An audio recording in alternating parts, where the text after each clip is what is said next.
Michael Goldman, bonjour. Bonjour. Bienvenue dans le Buzz Média Orange Le Figaro. Je rappelle, vous êtes producteur, également compositeur de musique et surtout le cofondateur en 2007 déjà et président de My Major Company, qui est une plateforme de financement participatif sur Internet. Je rappelle que vous êtes fait connaître très rapidement dès 2008 avec le succès de Grégoire. Je crois qu'il a vendu plus d'1 million d'albums à ce jour. Vous êtes également le producteur de l'album Génération Goldman qui rencontre actuellement un vrai succès. Alors après la musique, My Major c'est largement diversifié.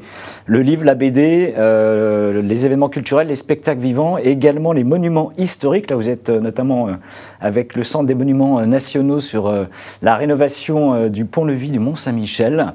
Donc on va assez loin. Est-ce que ce champ d'action justement que vous avez ouvert était trop limité historiquement avec la musique ? Trop limité, je ne sais pas, je vais juste rétablir une petite vérité, je ne suis pas du tout compositeur de musique dans la présentation. C'est pas grave, je suis producteur et éditeur, mais je ne compose pas du tout, c'est important de le dire. Le champ, est-ce qu'il était trop étroit? En tout cas, il était trop étroit pour le financement participatif qui trouve une légitimité dans beaucoup plus de domaines que simplement la musique, on s'en rend compte.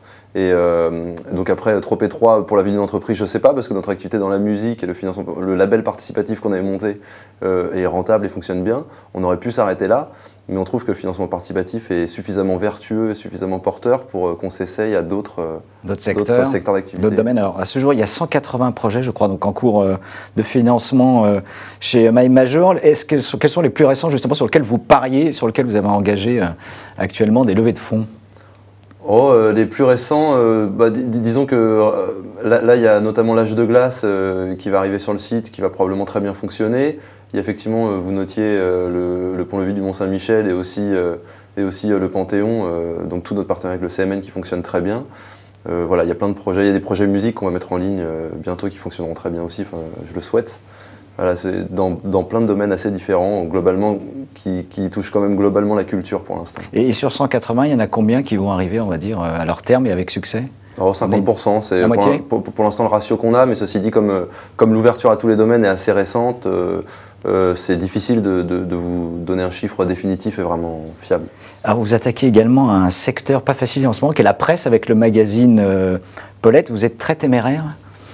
Téméraire, je ne sais pas, mais le domaine de la presse, c'est assez typiquement ce pourquoi le financement participatif est vertueux. C'est un secteur qui est en crise de financement et qui cherche des ressources.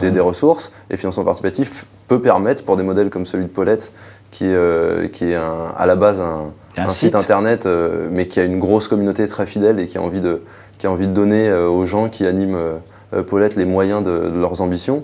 Typiquement, le financement participatif est parfait pour eux. Et ils cherchent combien, Paulette, justement, pour aller se lancer dans les kiosques? 15 000 euros. 15 000 euros. Ils avaient sorti jusqu'ici quelques numéros, d'ailleurs.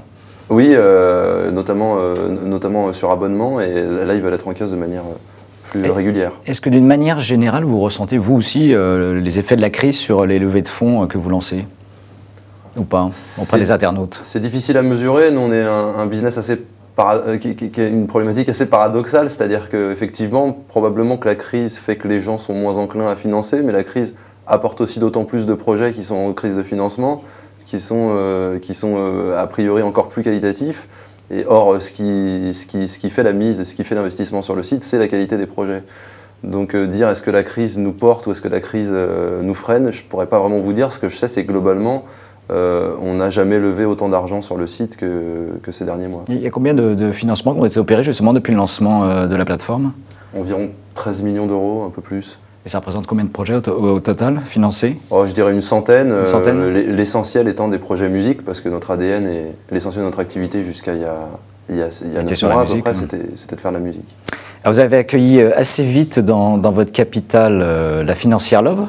Oui. De Stéphane Courby. Qu'est-ce que vous apporte cet actionnaire qui détient aujourd'hui 50% du capital? Stéphane, il nous ouvre beaucoup de portes et nous permet d'obtenir des opportunités, notamment dans notre développement international.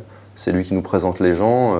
Voilà, mise en relation. Oui, et puis en plus, c'est quelqu'un qui vient de l'entertainment. La production, l'ancien patron d'Endemol, on le rappelle d'ailleurs. Exactement. Donc dans ce secteur-là, c'est vrai qu'on a à peu près le meilleur réseau possible et imaginable. Donc tout ce qui peut se faire de financement participatif d'entertainment, devrait passer par My Major Company, en tout cas je le souhaite. Vous parliez du développement international, je crois que vous avez annoncé un accord il y a très peu de temps avec Prisa, qui est le groupe média espagnol pour lancer la plateforme en Espagne. Est-ce qu'il y a d'autres projets sur le marché international ? Oui, alors très typiquement, Prisa, c'est un apport de Stéphane Courby. C'est-à-dire que c'est parce que Stéphane Courby est dans la boutique et parce qu'il les connaît qu'on arrive à faire cet accord-là et qu'on arrive à les toucher. Voilà, on se développe international de manière très opportuniste. Donc on ne veut pas aller se développer à l'international sans partenaires locaux. Et donc effectivement, on se développe de manière très opportuniste. On avait une vraie belle occasion avec un très gros groupe média qui était très intéressé par le modèle. On explore plein d'autres pistes. Le prochain pays, vous savez déjà ou pas? Prochain pays sur C'est difficile à dire parce que si l'Espagne part très bien, ce sera probablement en Amérique du Sud et ce sera probablement aussi avec Prisa. Et puis on regarde dans pas mal d'autres territoires. Aujourd'hui, c'est difficile de dire lequel va gagner la course. L'année dernière, c'était My Major Company, 7 millions d'euros de chiffre d'affaires. L'année 2012, c'est passé comment? Très bien, je crois qu'on va faire 10 millions de chiffre d'affaires à peu près. Donc, ça reste une affaire rentable? Oui, c'est rentable depuis le début et ça le reste, ouais. Eh bien, Michael Goldman, merci. Merci. Merci d'être venu dans le Buzz Média Angers Figaro et nous nous retrouvons dès lundi. Merci encore et très bon week-end.